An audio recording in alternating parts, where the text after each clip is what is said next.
thank you all again for being here today. I really appreciate you coming and spending your Saturday morning with us. I'm always excited and want to come talk about city and Fort Worth. So, spending Saturday with. So, thanks again. My name is Rachel Bradford. I'm urban planner by day.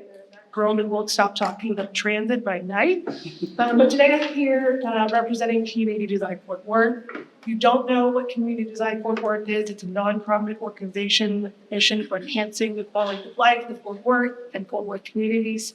Or to simply, we're obsessed with making Fort Worth a healthy city, which is what we're here to talk about today. So very excited to talk about that. We've got Rob Stone on the panel here today. With some of the greatest minds in Fort Worth to all think about the same thing every single day. So I'm going to kick it off with our introductions. If you guys will please tell them the name, organization you represent, please just sum up goals like key priority and goals, organization you work at. These on. My name is Eric Flannery, Assistant Director of Planning at City of Fort Worth. Been there for about 19 years now, doing long-range planning for the City of Fort Worth.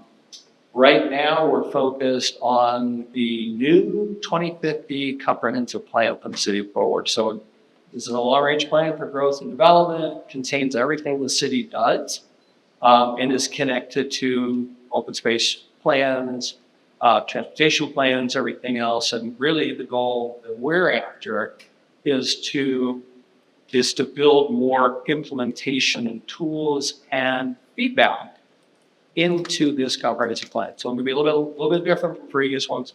And we're real excited about it. We're already working on it. In fact, Rachel was just at a meeting on the 18th with our community advisory committee talking about a lot of these types of issues. Hi, I'm Trinity Ojo, and I'm representing City Perks. I'm the founder and CEO. City Perks is a data and insights company. One of my big goals is to help cities reimagine ROI. Many times when we're looking at ROI, we're looking at very specific metrics. And so with data, we can go a little bit deeper and get a true understanding of what the residents, the community needs to make long-term change. Hi, my name is Camille Razor. I work with Fort Worth Housing Solutions as I'm the Director of Executive Affairs. So I work directly at the Executive Office. And we're the Public Housing Authority for the City of Fort Worth, but we do a lot more than you might think. When you think about public housing, you might think about like Butler Place that's over on 35 to 30. We own that land, no one lives there anymore.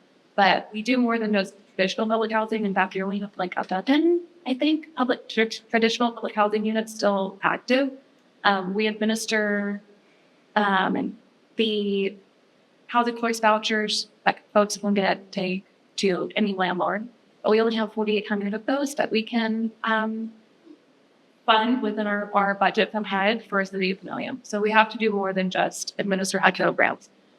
So we're also in affordable housing development. There's a statute to them, the Texas laws that allow us to create some new types of deals that allow us to continue to develop affordable housing in all of our cities. And I kind of have my kind of all types. So I do all things. Good morning, everyone. How are we? Annette Londeros, Chief Strategy Officer at Trinity Metro. I've been there 9 months. And previous to that, I was the president of the Fort Worth State Chamber. And then previous to that, spent 12 years with the Inspector General for the U.S. Department of Transportation. So this is my return to transportation. Trinity Metro is your local transit agency. Those beautiful orange buses you see through the stockyards, and the blue buses in downtown, the Tex Rail, the TRE that connects downtown Fort Worth to downtown Dallas. We co-own that with DART. We are celebrating 40 years of helping our city move. And as a Chief Strategy Officer, I'm helping lead marketing, planning, community engagement, customer service, and government relations. And I am so excited to tell you all the exciting things we have going on in Trinity Metro and hopefully help you get connected to your local transit agency. Thanks for having me. Beautiful. Well, I'm so glad you're all here. So the panel today is about the healthy city, of course. So I want to start off by level setting and kind of talking about what healthy city is. So we'll start with just having you all talk about what healthy city looks like to you. So start with Ned. Okay. There's a lot that goes into building a healthy city. And there are different ways to describe that and to sort of assess that. Obviously, there's some real simple ones that people can think of immediately. You've got to have adequate housing for the population. You've got to have parks and open space for sort of people to get out into nature, which is really crucial for being healthy personally. There's got to be a sufficient transportation system that's efficient and it gets people where they want to go. And ideally, and this is where the healthy part comes in, gets them out of their cars as much as possible. In a sprawling city like Fort Worth, like lots of other cities in the United States, that is a challenge. We're doing it in specific locations quite well. Downtown, obviously, the near South Side, West 7th Urban Village, South Main Urban Village, like the Urban Village program in general is really kind of focused on building healthy places where you can go mixed, multiple uses, multiple destinations on your feet or in a car, or you can drive there, park once, so go do things. Places that are walkable like that, and neighborhoods that are walkable like that, and give you places to go, actually have a lot of health benefits in terms of sort of obesity and chronic health issues. So those are all just different components that go besides environmental services, which actually adds a lot to play in that.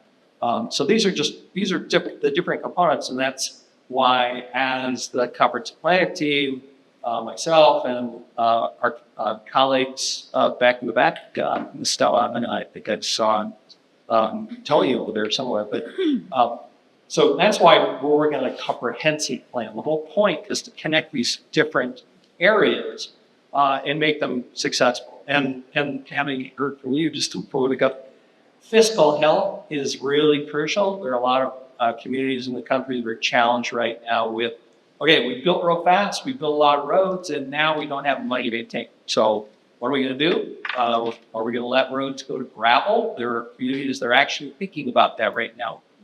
We want to be fiscally healthy as a city. And I have to say, I agree with all of that.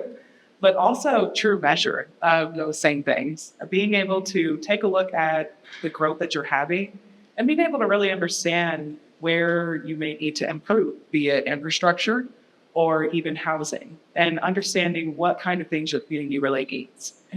From working with municipalities and really kind of digging into that data outside of being a corporate employee, I'm learning so much about what ROI truly means to municipalities. And when we're talking about reimagining ROI, it's so encouraging to hear that the plans are changing, because they really have to be. When you're under such strain for your infrastructure and you're under such strain to kind of do this balancing act of, are our programs working? Is our infrastructure maintained? How many people are we getting into the city? You really need data to understand how to keep that bus moving and how to really truly generate revenue. In Texas, we have 2 modes of tax revenue that really support our cities. And so when looking at that, you have to measure the amount of people coming in, what kind of talent you want to attract from a business perspective, but then also how to support your larger big business community so you're able to keep those dollars and really keep the city. Yes, to everything that you've already said. But also I think it's important to have equitable access to both essential and non-essential services, access to public art, access to opportunities for workforce development and economic mobility is really important as well. And making sure that we have access for all people to like quality services, quality housing, quality transportation. And a lot of that is wrapped up in planning, knowing where we are right now, knowing where we're going, and then being able to adapt based on what we don't know is going to happen in the future. So. Great question. I was actually talking to my husband about this as we were flipping pancakes this morning for our kids. How many of y'all have been actively engaged in Fort Worth for over 10 years? Raise your hand. Okay, just a few of y'all. For those of you who are newer, our city has been talking about how to be a healthy city for some time now, and he was the one reminding me He was like, oh, Healthy City, I remember when it was blue zone. Remember when we wanted to be one of the healthiest cities by learning from other communities that were doing great things, that were talking about having a plant slang. He said the only one I learned was wine at 5. Moving naturally, all the things, and we in the city were really trying to embrace that. Grocery stores and our restaurants, all of that. And then there was the era of kid-friendly Fort Worth, where we decided that if you build a city that is wonderful for children, the families will come, they will want to be employed here, it'll be a wonderful experience. And so we really focus on family-friendly activities and access to different spaces. And I just want to reinforce that what I love about our city is that you're always talking about how to be a better city. And I really do commend Fort Worth for thinking in that way and really embracing it and trying to make sure that those things resonate throughout all of our small businesses and whatever it may be. I think right now we're hyper-focused on how to grow in a smart way to make sure that while we are excited to be a city that welcomes everyone, we really truly do. We say, bring your businesses, bring your families. We want you all here. Come into our community. That is not the attitude of every city, but it is our attitude here.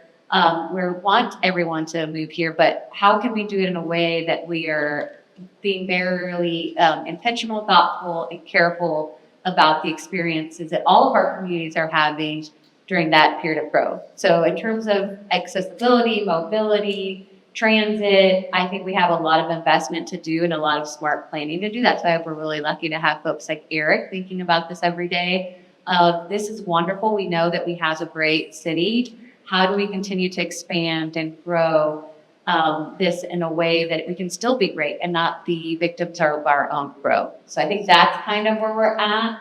But it's a wonderful place to really continue talking about who we want to be and what we're doing to get there. Absolutely. All right. So, of course, the healthy city doesn't exist in a vacuum. The way to live, move, build are deeply stepped in. So can you talk about how, housing, transit, land use plan intersect, and what happens when they're simultaneous? Well, they're ideally they're integrated, and that's again from the comprehensive plan standpoint, they are integrated.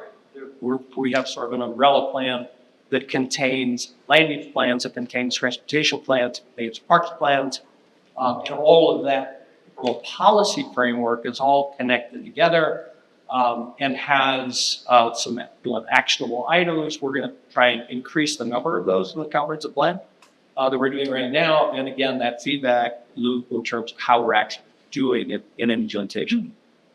So in my world, they are tight.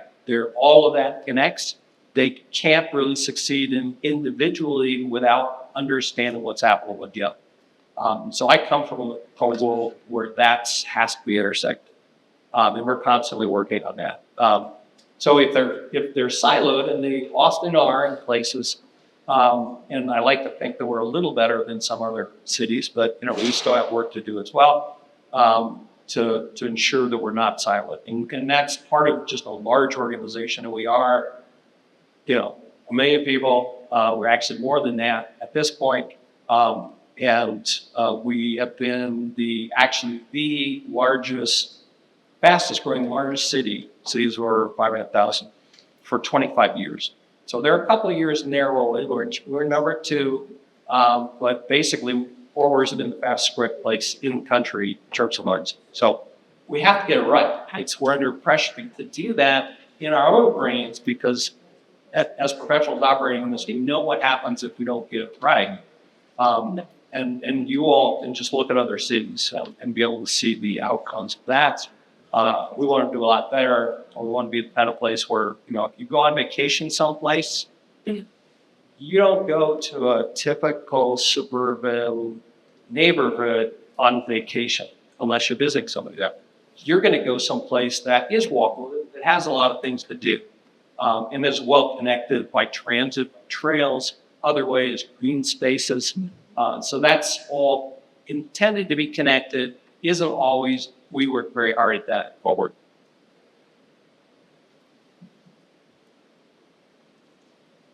So when thinking about the connection of all of those things, I think data all the time. So data really comes into play. Really understanding that click traffic. I think thinking about the growth that you all are having in Fort Worth, and then also the growth that we're seeing across the U.S. as far as those different movements. It's really important to make sure that your systems are very connected as far as your transit, because how are people going to get around? How are you going to support your environment as far as many of these clean initiatives? And truly understand that your roads are going to be stable for the large numbers that you know have been coming in over the 25 years. So I think for me, I'm data all the time. So understanding data on a baseline and understanding that those things are connected and getting creative with ways to truly measure that, especially in new plans. So that way you're able to say, hey, long term, what are we doing? I think if you've lived in Texas for a long time, then you've experienced the I-35, the thing that's constantly perpetually in motion. And by the time it's ready, you need a new lane. So I think with the new way of planning and the new way of thinking, you're able to think about that additional lane years in advance. So you're saving dollars for the community, but you're also expanding in real time. So I have a couple of examples that show what it's like when these different entities are like siloed, and then what happens when they're working one together. So if you think about Butler Place, I don't know if you've ever been over there, but if you're coming from downtown, you have to get on right before you hit the Fort Worth Central station. You turn right, and then this really strange little small road, and then you wind under the highways, and then you wind back up, and then you turn right, and then you're there. Not great access transportation-wise. It was built before the highway systems were created, and then when the highway systems came through, it took it like disconnected it from the rest of the cities. And so that's an example of housing and transportation and land use not meshing well together. But better example of what we're doing now. I don't know if y'all are familiar with the South Sixth Choice neighborhood initiative that's happening over there. We used to have Cabell Place, which was a traditional public housing community. We moved everyone out. They got to have their vouchers and go where they wanted to go. And we demolished all of that, all of the existing housing, and now we're rebuilding on top of it. So we had 300 original units in Cabell Place. We're replacing it with over 900 mixed income, mixed use housing back in the same space, but also with different sorts of commercial businesses coming into the area, and also working with Civic Metro to make sure that we can increase the transit that area. So a lot of the issues with that neighborhood is that when you go down, if you're a bus going down East Rosedale, you don't have a great space to turn around and go back the other direction. And because the streets are so narrow. So one of the things that we're doing as we're developing all of this housing, and we know there's going to be a whole bunch of people that aren't there now, that will be in the next 3, 5, 7 years, is rethinking the way that infrastructure is done so that we can provide transit to people who are coming back in, and then also taking what we're doing now, and if the demand of the transit continues to increase, adapting that to be able to reach one. So that's for two sides of the thing. I love that everybody mentioned train.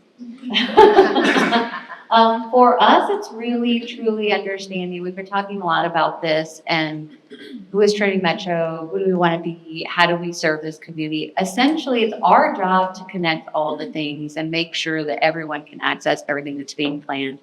I will say that I'm glad that partnerships are happening where folks that are developing and planning will reach out to Train Metro to say like, hey, we're not here yet, but we're heading this way, just so you know, this is what that development looks like, so that our planners, because we all have teams of planners, are also aware and planning in that way as well. That doesn't always happen, especially when it comes to like the private sector, perhaps. I think that the public sector understands a little bit more, because they are connected to us. I think sometimes the private sector assumes build it and they will come, and they will if they have reliable transportation and if it meets their threshold of what they're willing to endure in terms of traffic and miles.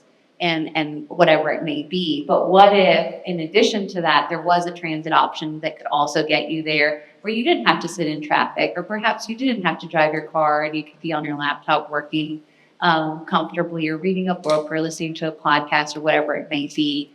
So for us, it's really just hopefully getting a seat at the table very early on, because again, especially Trinity Metro, we are doing a lot with the resources that we have, which we're really grateful for. However, it's just like every other public agency, finite resources. So how do you move them?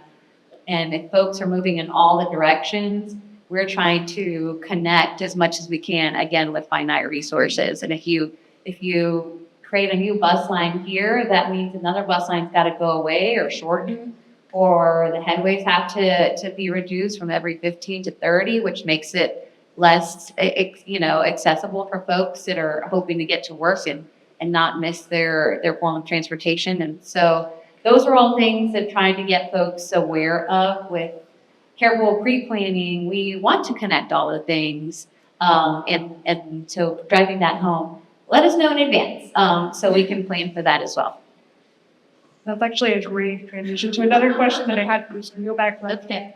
So, you talked about getting a seat at the table earlier on, and obviously that can be, at the whims of others, how is Trinity Metro making sure that they're proactively getting a seat at the table earlier on? What is like a transit first approach look like? What can that help issue? Yeah, well, one of it is making sure that we ourselves are messaging that we want to be integrated into the community in all facets. So if you've been following us on social media, we recently did Storytime Train. You may have heard in the news, we're starting a new initiative with Fort Worth ISD, where our seniors in high school will have access to our bus and rail lines for free. So we're trying to be very intentional about how we show up to the community as well. Like, we need to be doing our part. We can't just be running buses and trains and just say, like, we're here if you need us. We need to be thinking about what are the needs of our community. So what are things that City of Fort Worth or like we as we are talking about? Literacy, right? That's like a hot topic. And how do we make sure our young children are reading at grade level? Okay, let's make literacy fun. Storytime Train. What's another hot topic in Fort Worth ISD, and the potential struggles that there, or I guess the potential state takeover that might happen of our ISD. Okay, how do we support them from our seat in transit? Like, support our students and so that they have transportation options. So for us, it's making sure that we are showing up in our community as assets to address and provide whatever resources and support we have, the greater needs, so that hopefully folks start to see we're not just running buses and trains. We are actually trying to be a part of this community in a really intentional way, and that they will start to see us as a solution, not just a transit agency. How can we connect our workforce to job opportunities? How can we make sure that, this is not just necessarily a choice option when you need to get to the airport, but it could be an everyday option. And if you need a perfect example, Rachel will tell you she does it every day. So that's really for us where we're coming at, trying to be a more proactive community member, community leader, so that we're staying top of mind, making sure that folks are seeing us in that light. So Camille, a very similar question. In a city where the housing market is under enormous pressure, could the housing pressure like your buffer? So when we talk about housing affordability, there's really I would maybe say two different groups of people that we're really addressing with our work. The first would be people who are homeless or severely cost burdened, which means they're spending more than 50% of their income on rent. Those folks need access to housing because you cannot get a job, you cannot have a bank account, you can't have a driver's license if you don't have an address. So getting people into an address to be able to have someplace that they can come store and be safe, that's step one. And the case management, the support from all of the other agencies throughout the city, that has to come second, because if you don't have a house, you can't get anything done. And then the second leg of that, I think, is also people who are cost burdened or like on the line between cost burdened and not, which means you're spending more than 30% but less than 50% of your income on rent.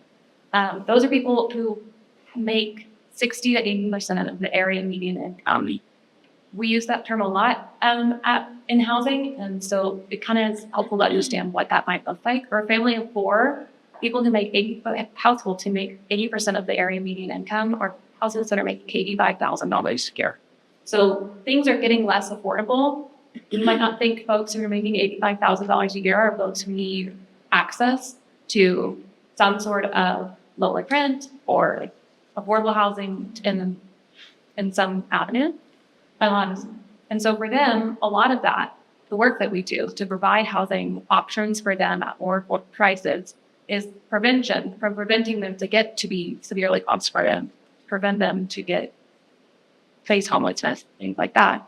And these are people like our teachers and our childcare workers and our police officers and all of these other folks who make our city run and who we trust our children live. They deserve a place to live as well.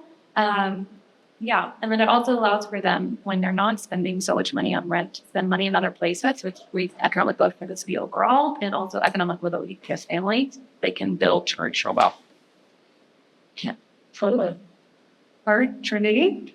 So we talked a lot about, being reactive, wanting to be proactive.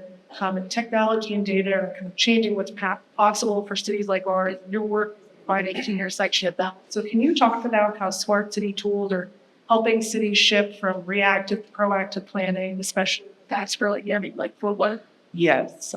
So I think just sitting on this panel is so informative in so many ways. And I'm data all the time, so it's like the first thing I think about. And when I think about the way that smart city tools can really help, it's really being able to see all of these issues under one umbrella, as opposed to looking at them in a silo.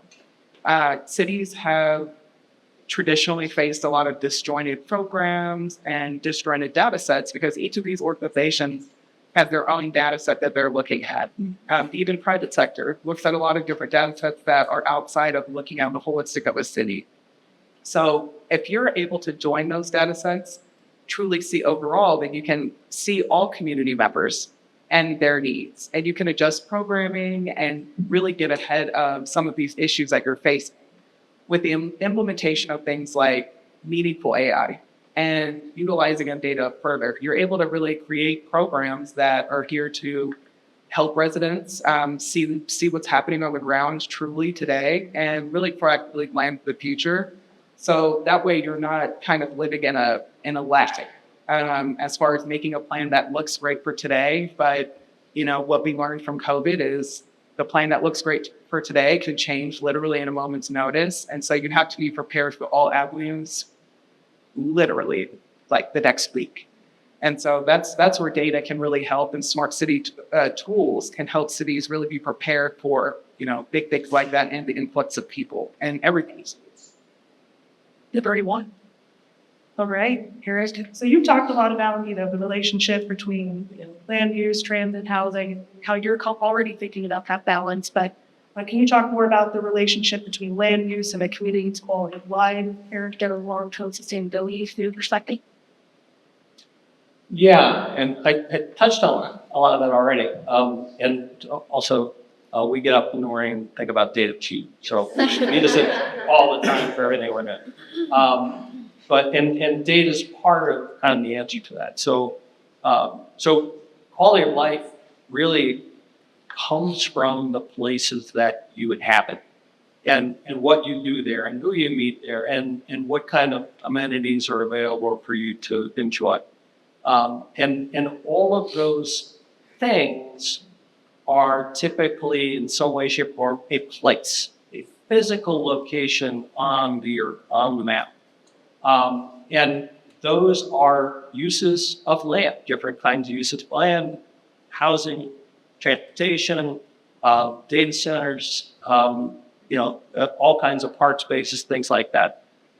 Infrastructure, there's all kinds of stuff that goes together to make a city and make a city work. And ideally make it work well. And those all have physical locations on the map. So they are using land.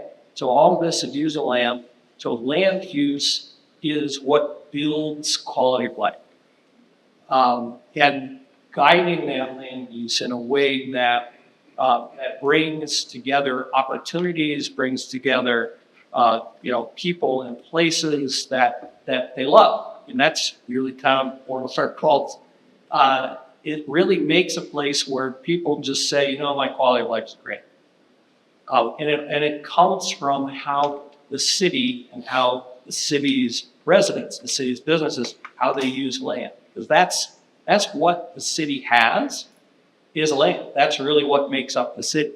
It has a specific boundary, and within that, the city has some jurisdiction, some ability to guide, some ability to plan and build and create.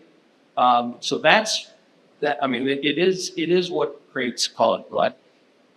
So that's kind of the perspective that we have when we're looking at places and neighborhoods, we're planning for new places.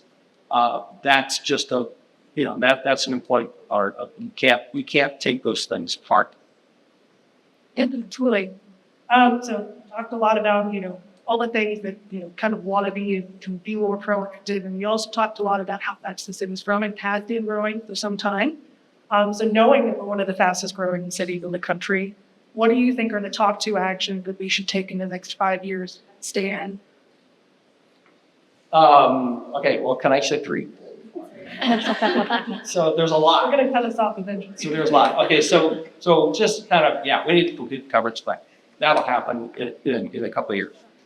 But really, in terms of changing the paradigm, of changing the direction, and impacting these things that we're all talking about, there are some things that we can do and that we need to do better at. So one of those things is to plan for and create and develop mixed-use, higher density nodes throughout the city, not just urban villages located within Loop 820. We need to do this everywhere.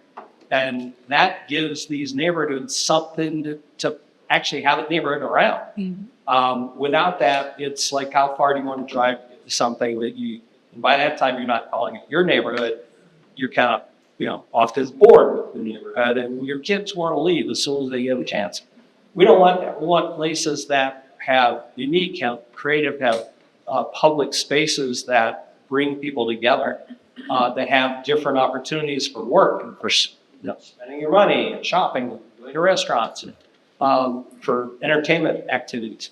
And we need those nodes of higher density mixed use development all around the city. And then we need to knit that together with transit, as well as other things like trail systems. And kind of taking that one step further, we need to connect those with green spaces, with green networks, trails, parks, open spaces, and do that as a way to create a framework around which we build the city. So if we can really make some headway on those things, the city of Fort Worth is beginning to change in terms of, you drive through it, it's going to look different. It may look the same here, but suddenly you get over here and, whoa, this is cool. This is, shots and stuff. It's all walkable.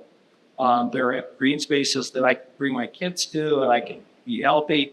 So those are a couple things. And based on data, again, bounce back to, we need to be fiscally healthy as a city. We don't want to be one of those that has to figure out which roads they're not going to maintain anymore. And part of that is that whole nodal development pattern linked together, instead of this dramatic suburban sprawl at very low densities that do not pay for themselves in terms of all the costs of infrastructure, maintenance, services, all that. Those taxpayers, obviously, they care and they want to pay for themselves. Most of them think they are. A lot of them are not. So they have to be subsidized. So, downtown has been subsidizing these kinds of places for a long time. We want to create more places that have the ability to subsidize those areas. And we want to put it out in their neighborhoods, in their communities, so that they feel not only that they have a place and that they really have a community, but they feel like they're really contributing. And they get some sense that they're building the city along with the rest. So I'm really glad that you keep bringing up the fiscal health piece, because I think that's something we'll just put full stop to everything we want to accomplish. We're not proactive. So, absolutely. Like Trinity, what about you? What 2 actions do you think we should take in the next 5 years? 2 actions I think in the next 5 years would be really joining as much data as possible to take a look at what's actually happening with the city.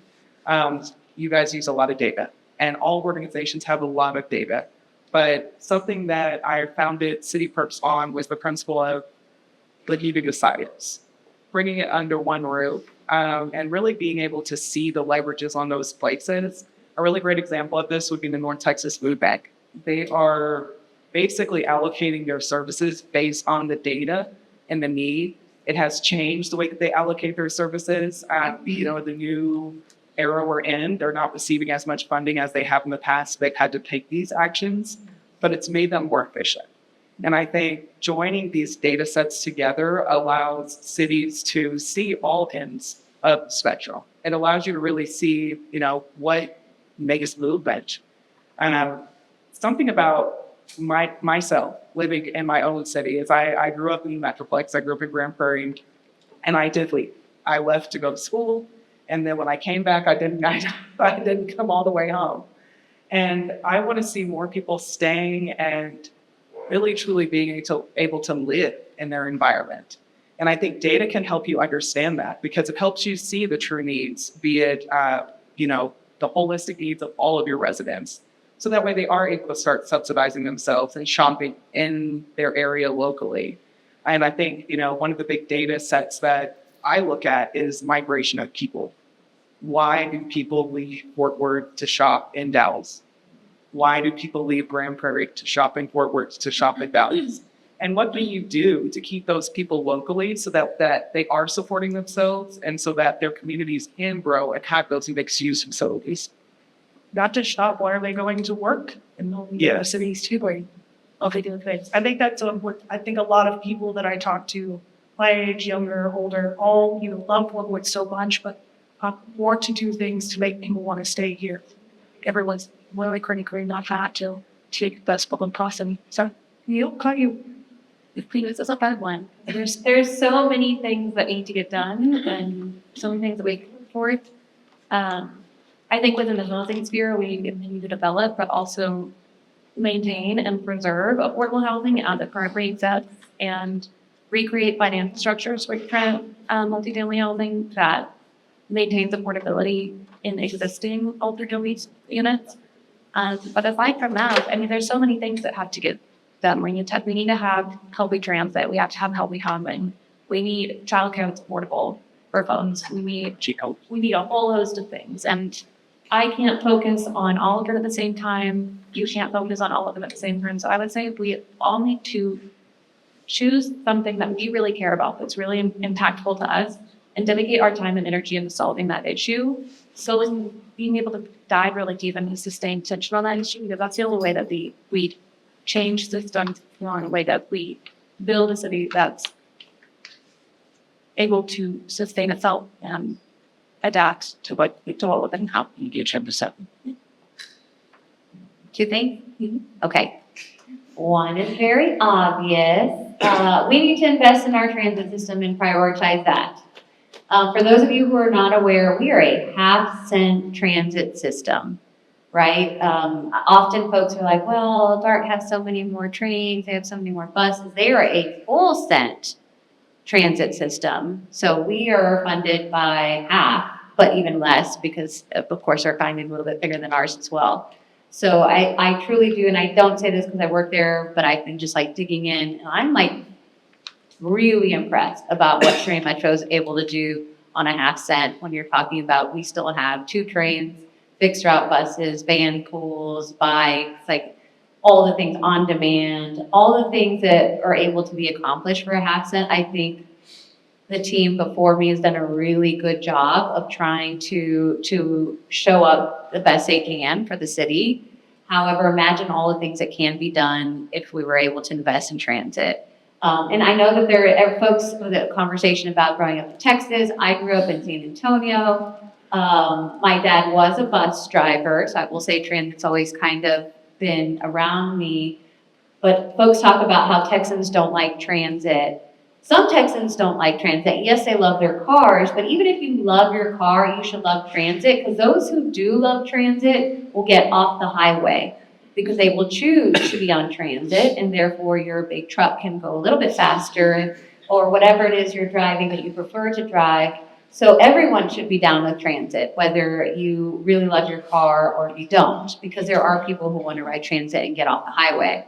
So just saying that, we really need to, I think in the near future, I would say within the next 5 years, are going to, I think, have to make a decision on what we're going to do for the future of transit here. The other thing, second plug, is also, I know we continue to talk about how we're growing and the new communities that are developing. I am so passionate about the conservation of the existing neighborhoods as well. So we have a lot of great communities that are there, and I know you mentioned Stop 6. I'm going to shout out to Northside as well, Riverside, all of these communities that have existed for decades. They are truly the heartbeat of our city.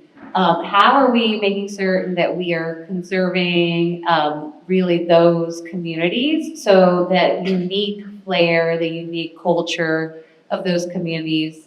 Often they are already somewhat dense, right? And they are primed to be those areas that tourists will visit. But sometimes, and I'm just, again, like Northside, because that's where I'm hyper focused. I own a business in Northside and worked in Northside. We have all the bones of being a destination neighborhood, but are not there yet because we don't have, enough businesses to support that.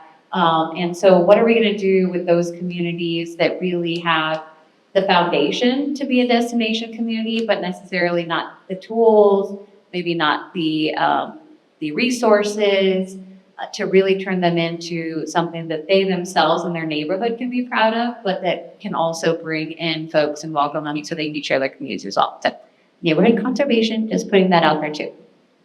Not to do it. No. And I will kind of build on something you said, with what Nick said about the funding for Trinity Metro and how much they do, and the half cent. Trinity Metro has half cent from one city. Dart has 1 cent from 13. So that's a huge, huge difference.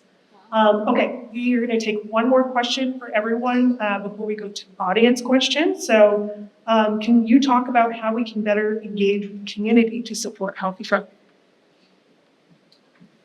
Well, we're in the middle of doing that right now for the comprehensive plan. We have, we went through in 2024 a sort of visioning process. We have all kinds of events and things to get people thinking about what is the future forward that they want to see. Now we're engaged in a variety of focus groups and other kinds of events because we're now developing a plan. We want to get more specific, talk to stakeholders, talk to the community, find out specific things that they want to make sure that we're addressing. So that's just one sample, and I saw the woman inside some of that.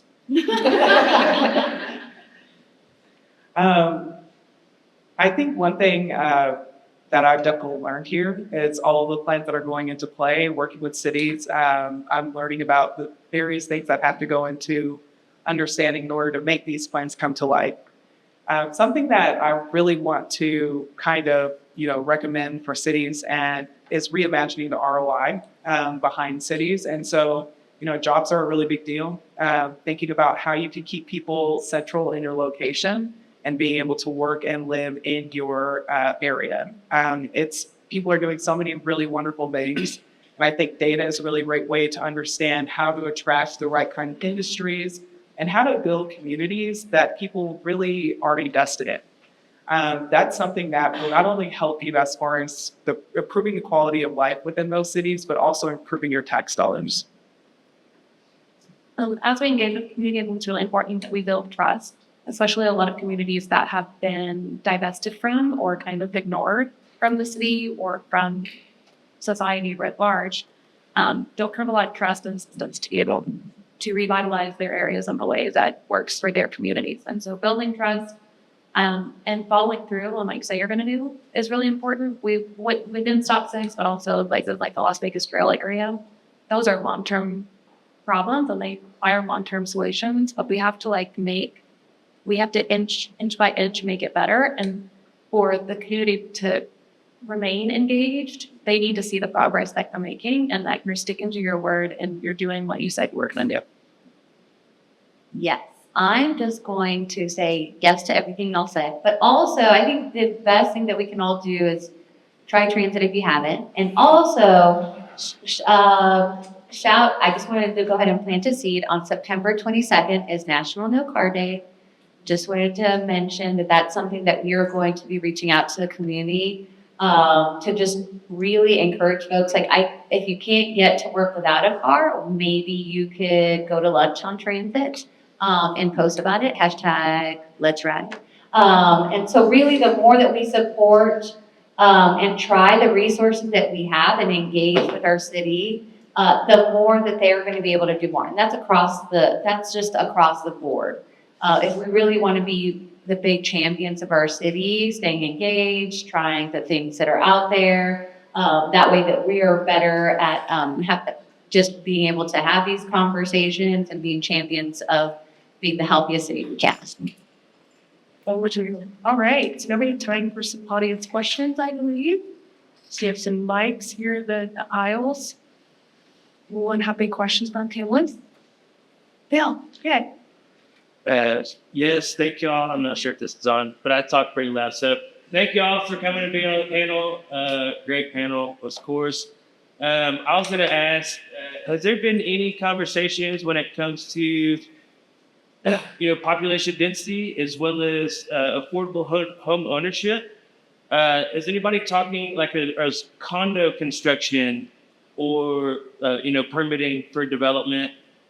Is anybody talking about that? Is that a good, bad idea? I don't know if you hear it in your different separate industries, but it's just kind of like a thought. I know if you're building out transit, you need, consolidated housing.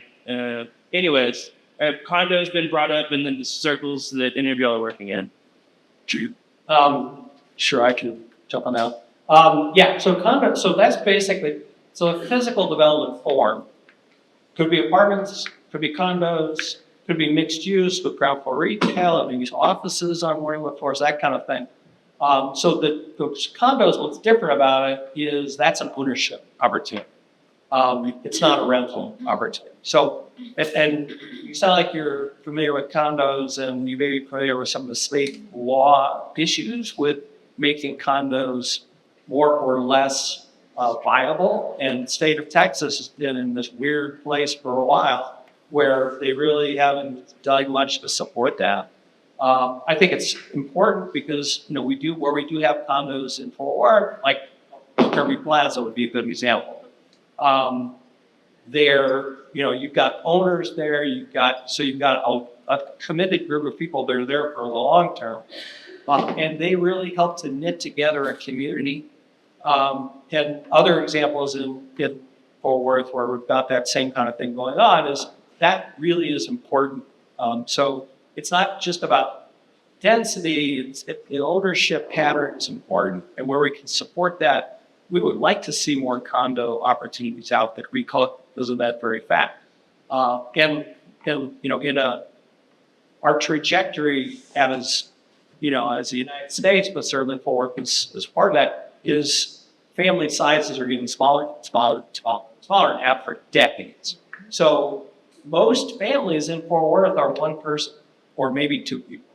There aren't very many families that have kids and very few that have a bunch of kids.